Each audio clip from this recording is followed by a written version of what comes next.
Let's go back to basketball. We play in basketball. Yes. Femi, how did Togo go? You didn't finish it without a Basketball. In the studio right now. I must say, Togo was fun. It was interesting. The teams lived up to expectation, but there was a little bit of scare for customs. I think they were feeling jittery, having just come to the continent for the first time. This is just the zonal qualifiers. Just like we have in the CAF Champions League, where you play to qualify to the group stage. Yeah. So it's pretty much the same in basketball on the African continent. But the beautiful structure is that all the, let's say, countries are zoned. So there are about 8 zones on the continent where about 8 countries make it up.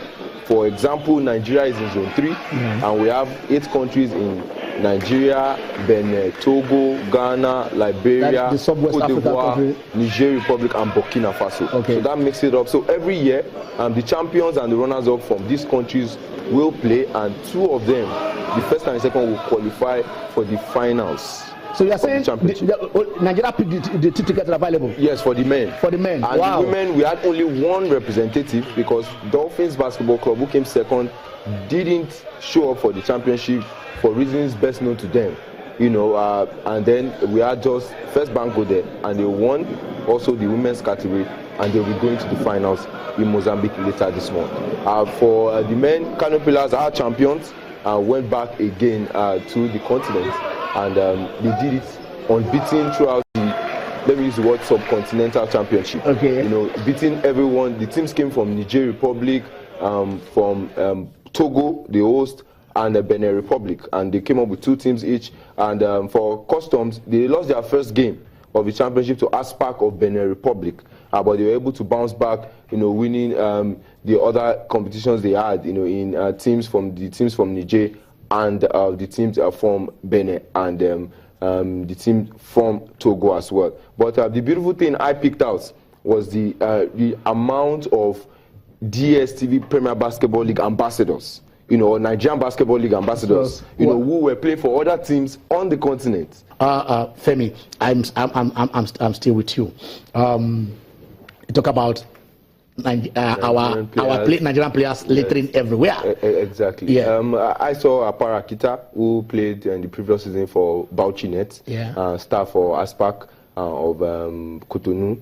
I also saw one of our Nigerian imports, Romari Kwenom, who is Beninois and has been playing straight in the Nigerian league, with Jordan Warriors, with Customs, also play for Aspak. And another Togolese player in Yakub Roland, who played a few years ago for Union Bank Basketball Club of Lagos, also playing for one of the Togolese teams. So I was more excited than everyone else, because these are faces that have actually come to exhibit their talent here in Nigeria, and they were like star players on their teams. So it goes to show the amount of impact Nigerian basketball has in the region.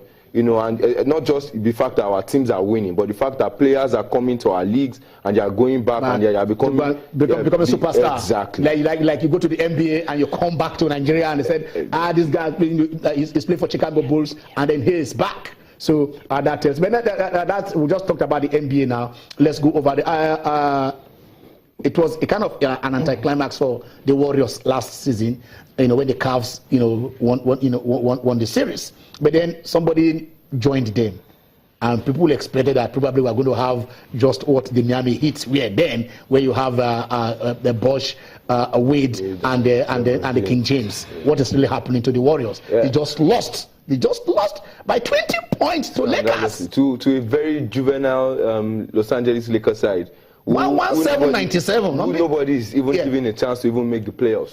And it's surprising because it comes after a day, just a day after they beat the Oklahoma City Thunder. Remember the first time where Russell Westbrook was going against his former teammates, and they really killed the Oklahoma City Thunder. Some people came with the analogy of Kevin Durant being a very good host. Annihilating, scoring 39 points in that game against Oklahoma City, and all of a sudden you're playing a Lakers side where everybody thought you would just walk over. And you don't come to the party. You don't show up. And it goes to show that look, there's a little bit of you know, a matchup.